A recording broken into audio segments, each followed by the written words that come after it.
Fala pessoal, beleza? Mais um fechamento de mercado no ar. Meu nome é Rafael.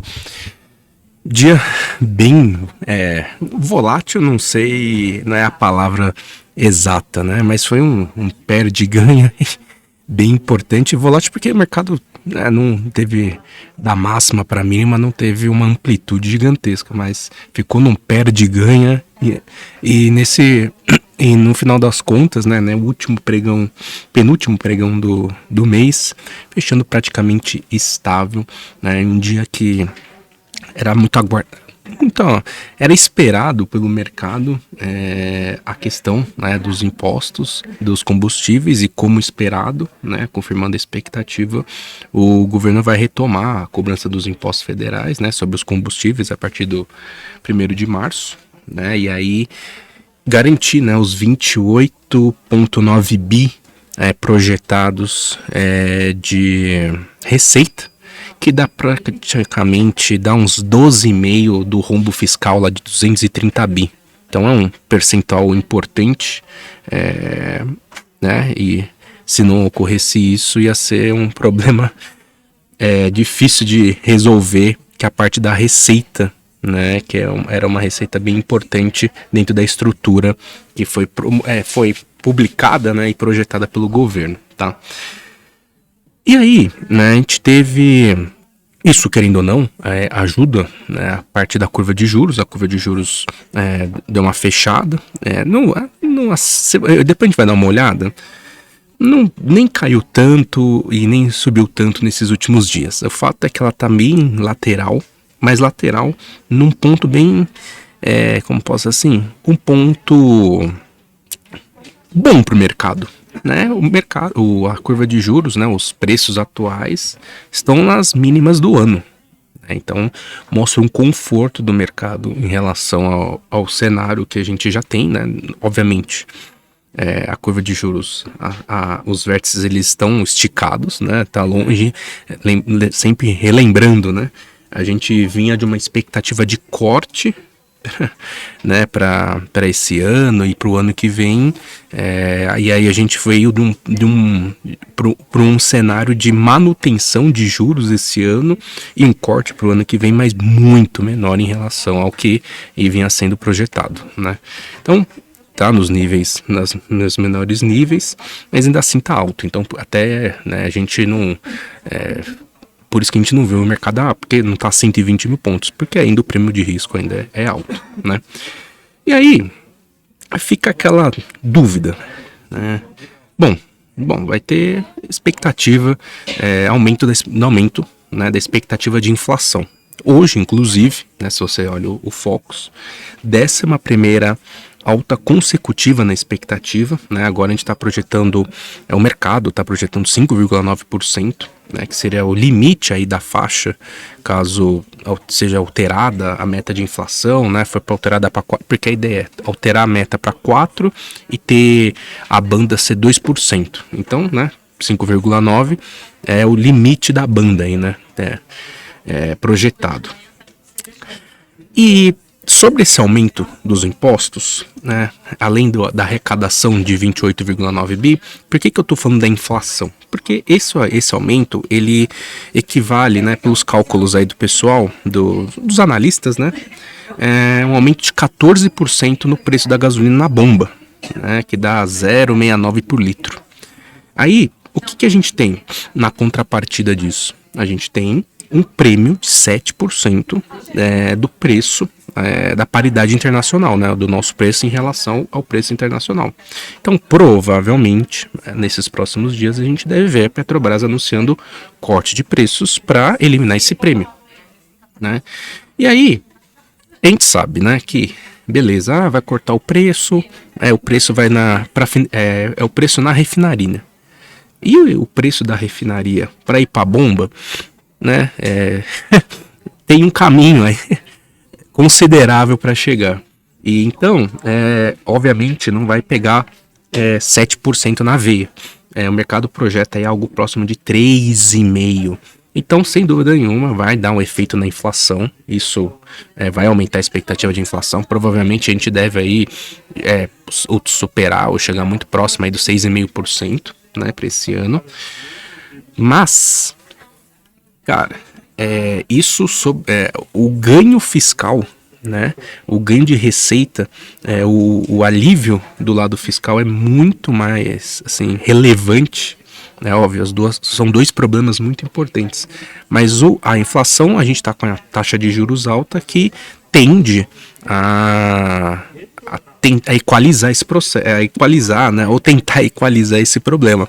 Se não tivesse esse aumento de impostos, que foi a alternativa utilizada, né, por o governo de arrecadação, a gente ia ter um grande problema fiscal, né? Então, por isso que o mercado reagiu bem, né? A curva de juros em queda, afinal de contas, o fiscal é bem importante. Do outro lado, a gente até de manhã estava bem pior, né? A gente vai falar um pouquinho de Vale, mas de manhã o minério de ferro estava caindo 2,5%. E aí, no fechamento dos contratos futuros de Dalian, que fecham meio-dia daqui, né? Fechou com uma queda de 0,95. Ainda fechou em queda, Vale fechou meio que no 0 a 0, mas ajudou até.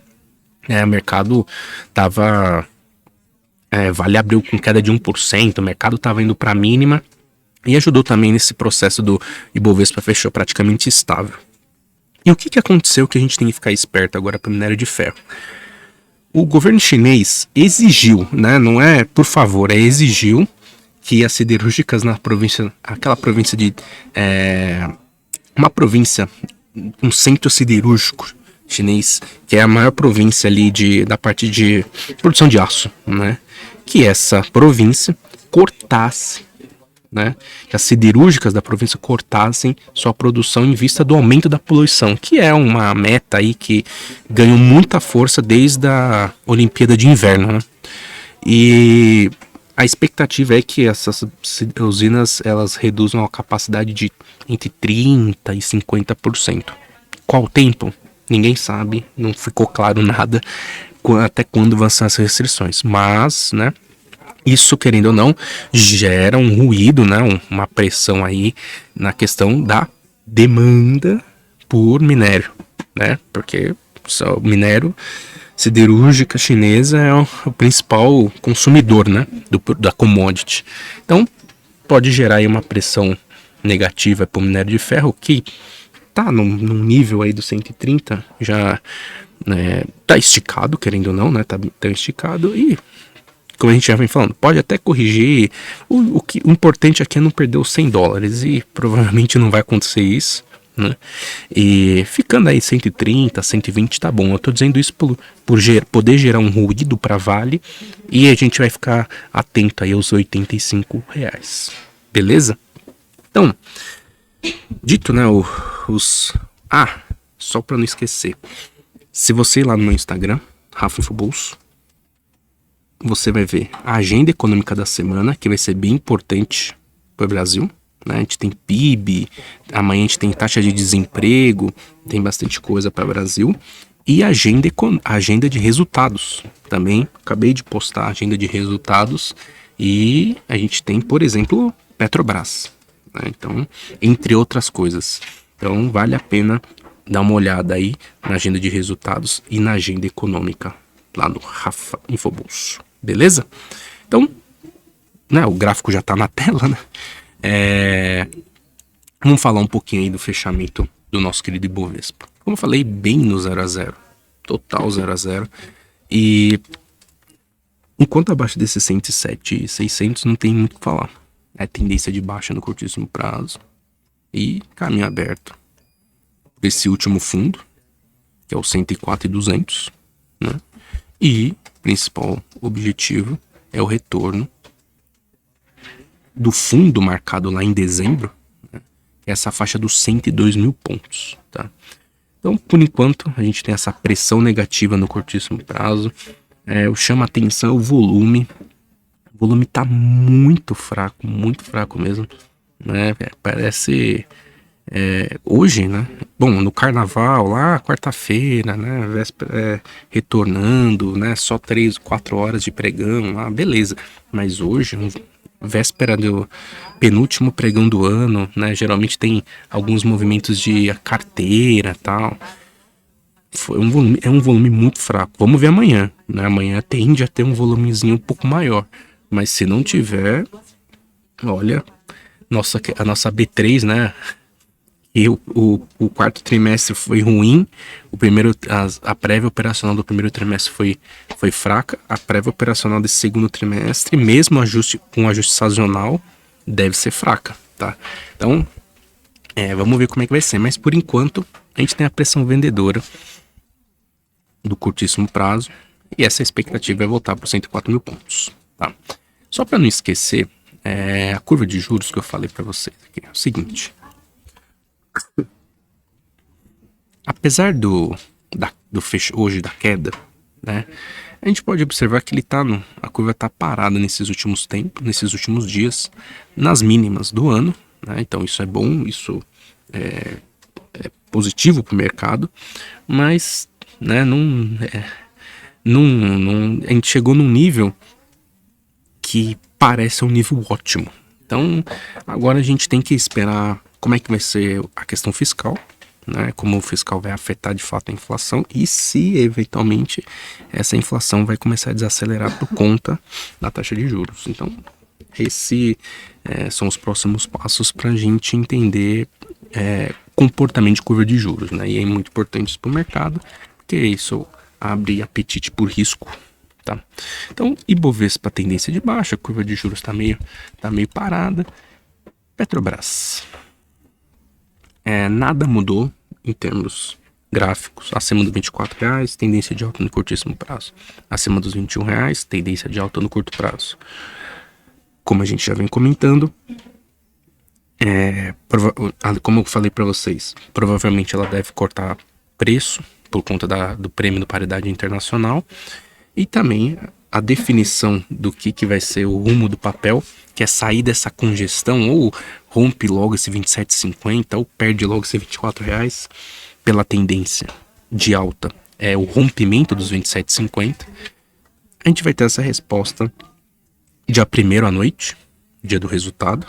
E no dia 2, por volta 11 horas, teleconferência do resultado, né, que a gente vai entender como é que serão os próximos passos da gestão Petrobras, tá? O destaque aqui do dia foi Vale. O papel chegou aí abrindo com gap de baixa, caindo 1%, marcando o mínimo 83,65, né, reflexo do minério de ferro.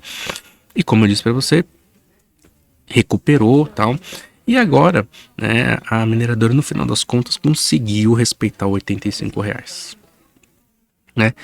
Por isso que a gente fala, né, de ser o fechamento semanal, né, como uma referência. Por quê? Porque é um papel que tem tendência de alta e por enquanto defendeu o suporte do curtíssimo prazo. Então, segue a mesma colocação. Se o papel confirmar a perda dos R$ 85 em base semanal, ou se eventualmente, né, ela abrir com um gap de baixa de 3% e com volume absurdo, sei lá, por conta de um evento que acho que não tem nenhum evento programado para gerar tanta volatilidade, aí sim a gente pode observar uma queda maior aí para Vale. Mas se segurar nesse R$ 85 e voltar acima do 89, retoma toda a tendência de alta principal. Então, ficar ligado, né? Esse R$ 85 vai ser vital para o comportamento da Vale. Beleza? Bom, é isso, né? É isso que eu queria comentar para vocês em relação ao mercado. Ficar de olho como será o comportamento do Ibovespa em relação à mínima da semana passada, né, o 105.360. Hoje beliscou ela, né, bateu 226 e voltou. Se perder, é para cá. E a tendência no curtíssimo prazo é essa. E não podemos esquecer que o mercado vem nessa congestão já há bom tempo, né? Volta para cá, vem, volta. Vem, volta, vem, e assim tá indo por enquanto, né? Então, se voltar ali para os 102 mil pontos, nada mais do que obedecer a congestão do curto prazo. E provavelmente um evento importante para a definição do Ibovespa vai ser o resultado de Petrobras, assim como toda essa questão em relação ao fiscal. Beleza? Então é isso. Um grande abraço e até mais.